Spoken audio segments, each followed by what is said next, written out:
Today's guest is really defining the way that we approach skin health. I'm sitting down with Dr. Barb Paldus, Stanford PhD, biotech engineer, clean beauty pioneer, TEDx speaker, and the founder of Codex Labs and Decode Me.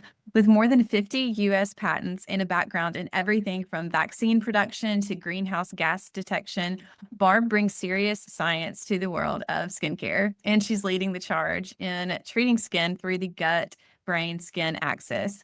Her plant-based, biotech-driven skincare treatments have earned major recognition, including the National Eczema Association Seal of Acceptance and awards from Birdie and Self. But what's most exciting is how she's helping us see the skin as a larger part of this connected system, not just something that we treat topically. So in this episode, we're going to be diving deep into the hidden challenges of conventional skin treatments, the gut's powerful role in inflammation and repair, and how the next wave of skincare is rooted in the microbiome. If you've ever struggled with chronic skin issues, inflammation, or really just want to understand your body on a deeper level, then this is a must listen. You're listening to What the Gut, a functional medicine and holistic health podcast for busy women who are ready to take charge of their health without the overwhelm.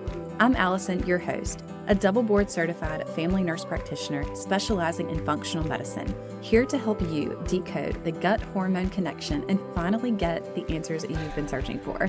In this space, we're cutting through the confusion and diving deep into holistic wellness, because feeling your best is not just about another diet or quick fix. It's about understanding your body, healing from the inside out, and making sustainable changes that fit into your real, busy life. From gut health to energy struggles, hormonal imbalances to sustainable weight loss, I'm bringing you practical strategies, expert insight, and real talk that will help you thrive, not just survive. So if you're ready to finally feel good in your body again, hit that subscribe button and let's do this together. Quick reminder, this podcast is for educational and empowering purposes only, and it is not intended as medical advice. Be sure to consult with your personal healthcare provider for personal recommendations. Welcome to What the Gut, where we take control of our health one episode at a time. Barb, welcome to the podcast. Thank you so much. It's great to be here. I'm really excited to have you here today. I absolutely love talking about the skin, the gut connection, and I would love to open with just the gut brain skin axis. It's gaining a lot of traction now, but I know you've been talking about it for a while. I'm wondering what really sparked your curiosity in treating skin from the inside out. So it was sparked by my son's eczema.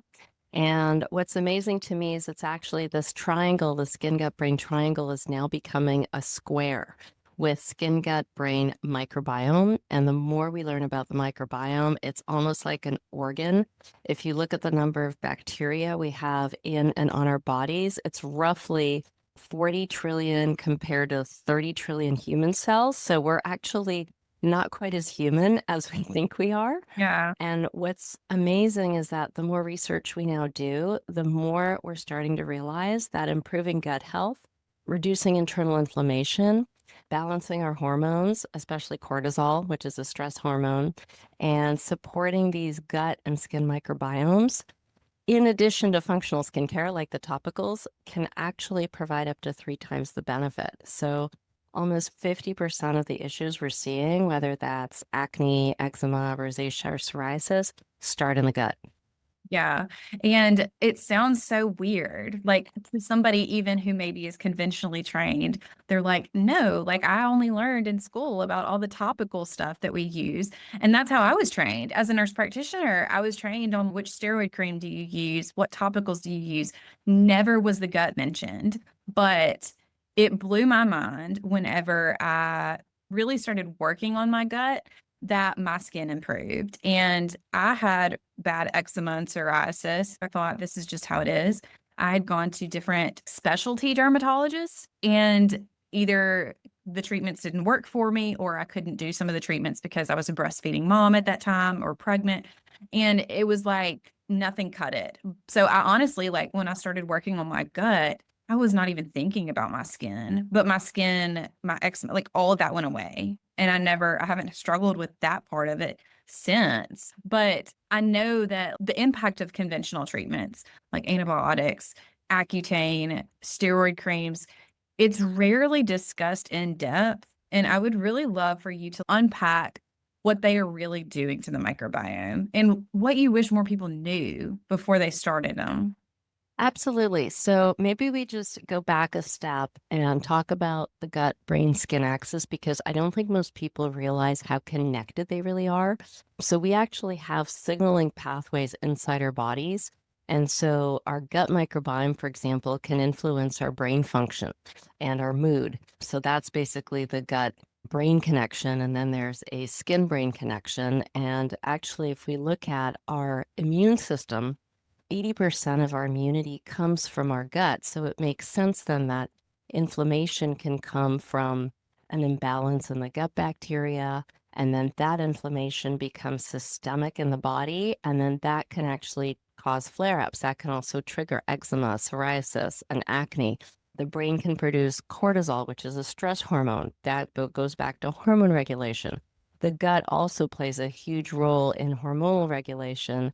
And so high stress levels, I don't know how many of the listeners have gotten stressed and then gotten breakouts. We see that in college students with acne, or we see that with just general life stress situations. All of a sudden, someone may be getting divorced and the psoriasis that they never knew they had all of a sudden breaks out all over their body. Everything is just incredibly connected. And so it makes sense when you're saying about corticosteroids or antibiotics, the moment we start manipulating one part of the system because of these interconnections, you start breaking the chain. So, for example, with antibiotics, some people with acne have been on antibiotics for 3 to 6 months.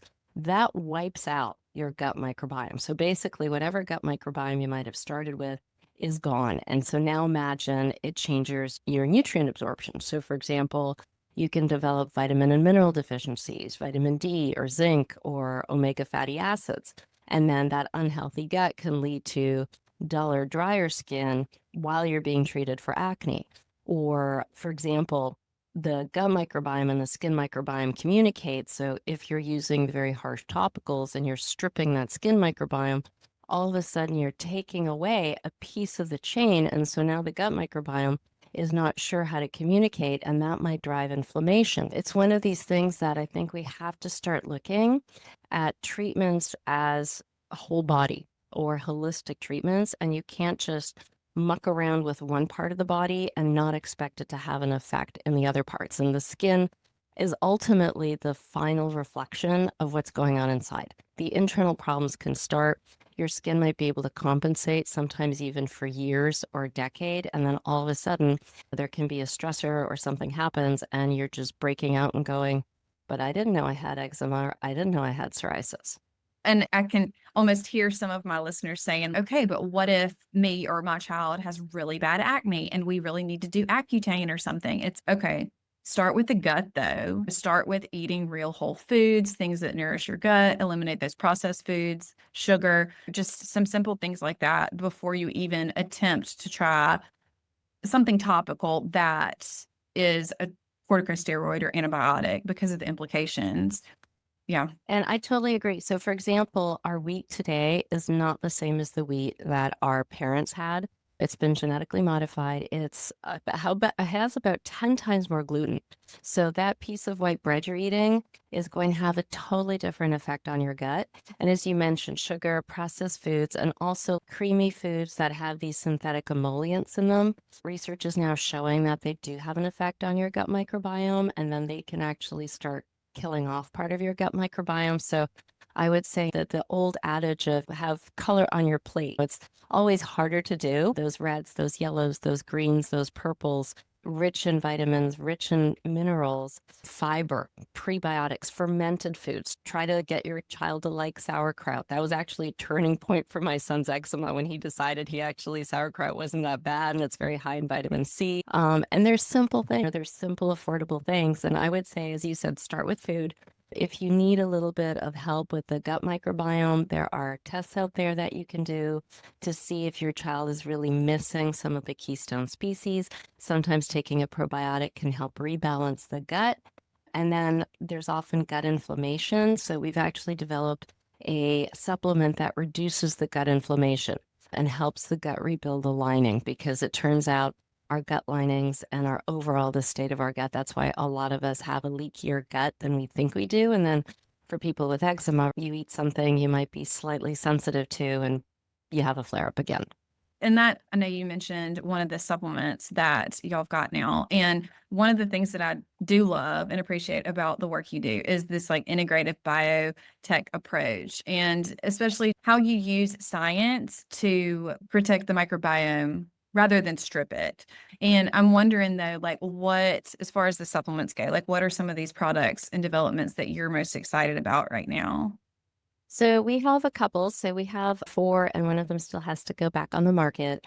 But pretty much what we're looking at is, first of all, to rebuild the gut lining. So we have a prebiotic called the Gut Builder, and that combines not just prebiotic fibers, but also amino acids like L-glutamine, which is really important for the tight junction. So keeping your gut cells tightly together so you don't have leaking, antioxidants for inflammation, and superfoods for digestion. And really, the goal of that is to strengthen your gut barrier and make your lining thicker so that if then you take a probiotic, it can stick. Probiotics have to have a place to go. They have to embed themselves in your gut lining. So if your gut lining is too thin, the probiotic, you might be paying a lot of money for the probiotic and it's just going to go right through your gut system. So it's not particularly helpful. So usually we found in our clinical studies that people have to take a prebiotic for at least a month to get their gut lining back in shape. And then the bacteria from the probiotic can actually stick and start doing the work of rebalancing the microbiome, reducing inflammation, further strengthening the gut barrier, reducing leakiness, etc. So that's our prebiotic is one of our heroes. And we're seeing actually even in kids, it can help with eczema. But then we have two probiotics because, again, the gut microbiome will be different depending on whether you have eczema or you have acne. And we're still studying the gut microbiome for rosacea and psoriasis because, for example, in rosacea, you might have bacterial overgrowth. So you want to pare that back down, but you don't want to, again, just blast it with an antibiotic and kill everything. Our clear skin probiotic is really for eczema, and that blends those strains that really support the gut microbiome rebalancing. But again, go back to more fortification of the gut barrier and the lining because a lot of people with eczema have leaky gut or irritable bowel syndrome. And then they also increase skin ceramide production. So to me, this is just crazy, right? We always talk about topical creams with ceramides and how we put them on our skin. You can actually have the gut microbiome may have your body produce more ceramides that then go directly into your skin. So you're rebuilding the skin from the inside out. And it's interesting, like for acne, then we have to combine the probiotic with green tea because usually, again, there's gut inflammation. And then we use this Ayurvedic plant called guggul, which helps manage lipid metabolism. And what we see is a lot of people, like a lot of teenagers, for example, I don't control my son either. And he comes home from school and it's, did you eat McDonald's? He's like, why? It's like, you've broken out again. I know you've been to McDonald's. My friends wanted to go, so we all went. We can basically help reduce the side effects of too high lipid concentrations in the blood and also rebalancing hormones. And acne is a different beast than eczema, which is a different beast than rosacea. So I think people also have to be really mindful that it's not like a one fits all, like I'm going to take one probiotic and it's going to fix all my problems. And even if you do find that sweet spot with that probiotic, typically every 3 to 4 months, you do want to switch it up because that diversity of the bacteria is where your microbiome thrives. And just doing the same thing all the time, it's not great for it. Yeah. It goes back to diet, right? Like you want to support your microbiome through your actual diet, not through, like, to me, the probiotic is like a reset. We usually recommend 60 days of it, maybe 90 days, and then stop and try to hold it with your diet. Yeah. I love that. Those products sound really exciting. So that's awesome. Now I know that there's like a lot of fear and confusion maybe around like clean beauty products. So I'm curious, as a scientist and innovator, how do you really define truly microbiome safe skincare? So I always had a problem with the word clean beauty. What does clean mean? To me, clean means not dirty. But what does dirty mean? For us, it was really the first do no harm principle. And as you mentioned, don't strip the microbiome. And my son was allergic to phenoxyethanol. And so I was studying a lot of paraben preservatives and phenoxyethanol. And I know there's no, basically, yes, European Commission has declared them as safe, but benzoyl peroxide was considered safe for 20 years. And people who were taking the benzoyl peroxide creams for their acne 20 years ago, even though it would bleach their pillow, like was my case. And I always wondered, gee, if it's bleaching my pillow, what is it going to do really to my skin and my body? But it was killing the acne.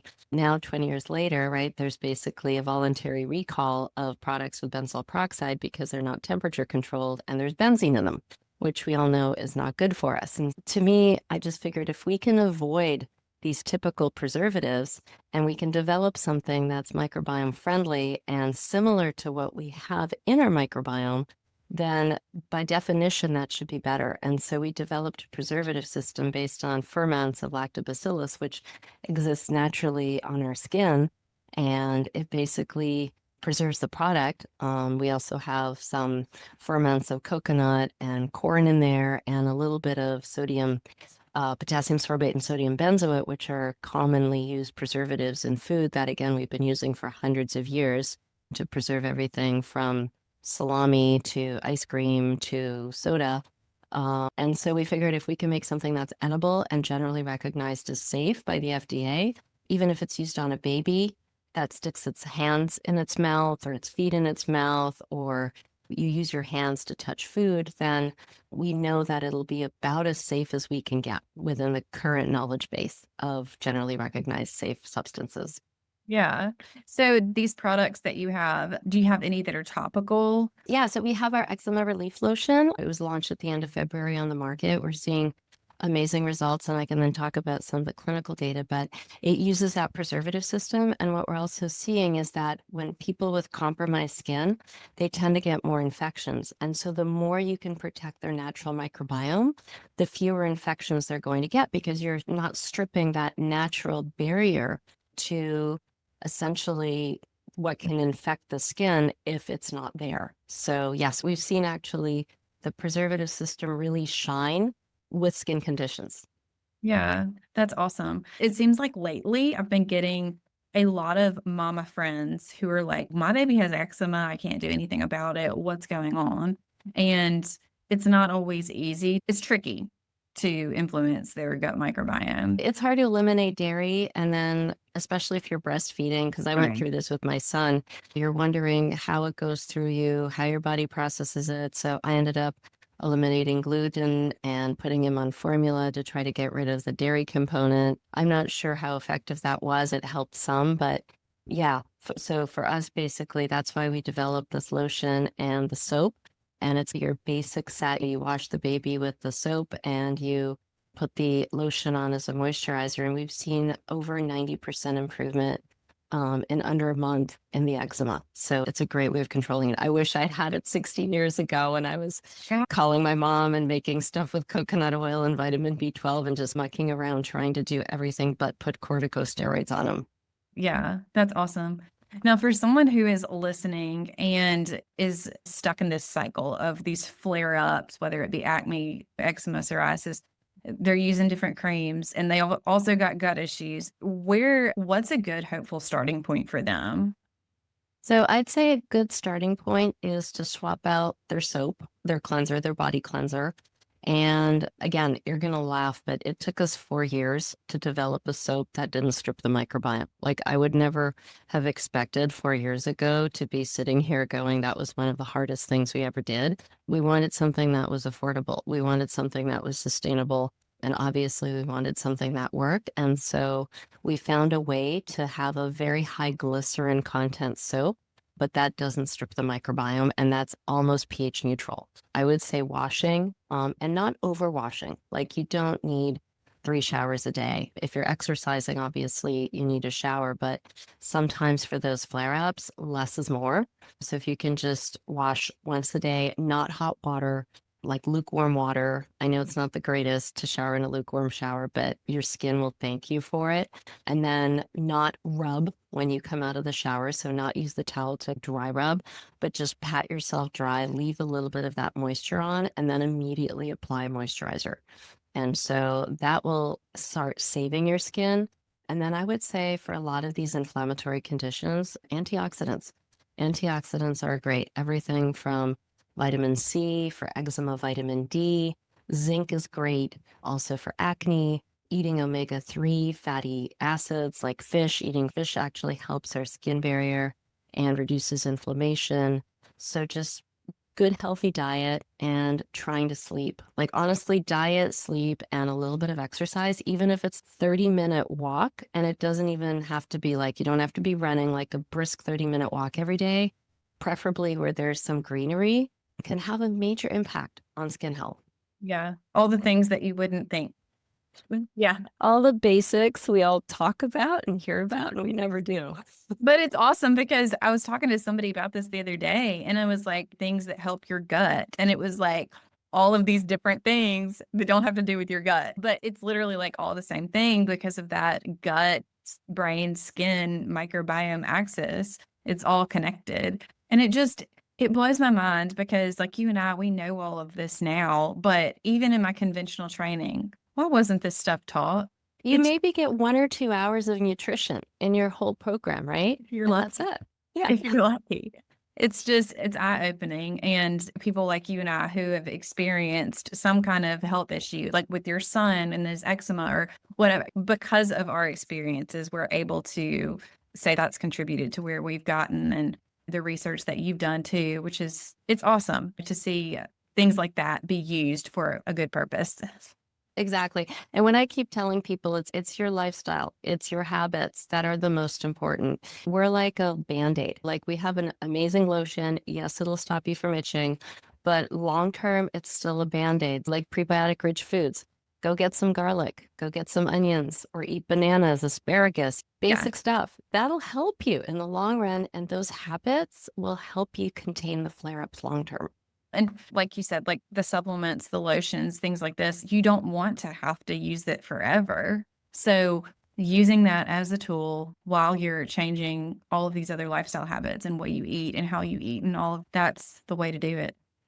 So I love that. Barb, this has been a really informative, great conversation. I'm wondering if there's anything else that you want to leave our listeners with today. I did want to leave your listeners with one thing. We're going to be having a giveaway. We're changing the packaging on our On2 supplement, which is great for eczema, psoriasis, or rosacea. We're giving away 300 of them. Check out our website, and I'll give you a link, Allison, that you could send out to your listeners so that they can be the first in line. And try it out for 30 days, and you should see a pretty cool result. Yeah, awesome. And I'll be sure to link that in the show notes and Barbara's Instagram and the website too, if y'all are interested in checking that out. Thanks so much for being here today. This was so much fun. I really appreciate it. This was awesome. Thank you so much. That's a wrap on today's episode of What the Gut. I'm so grateful that you're here, and I hope you're walking away with insights that bring you closer to feeling your absolute best. If you loved this episode, it would mean the world to me if you would take a moment to leave a review. It helps more people like you find this podcast and get the answers that they need. And don't forget to hit that subscribe so that you never miss a new episode. Let's keep the conversation going over on Instagram. Find me at Allison Gets Well for daily gut health tips, behind the scenes, and more ways to support your wellness journey. I would also love to hear what topics you want covered in future episodes. If you have a burning question or a guest that you'd love to hear from, shoot me an email at hello@allisongetswell.com. If you're ready for real personalized support on your health journey, check out my one-on-one coaching program at allisongetswell.com. Let's get you feeling amazing from the inside out. Until next time, stay curious, nourish your body, and take care of your gut. Catch you soon.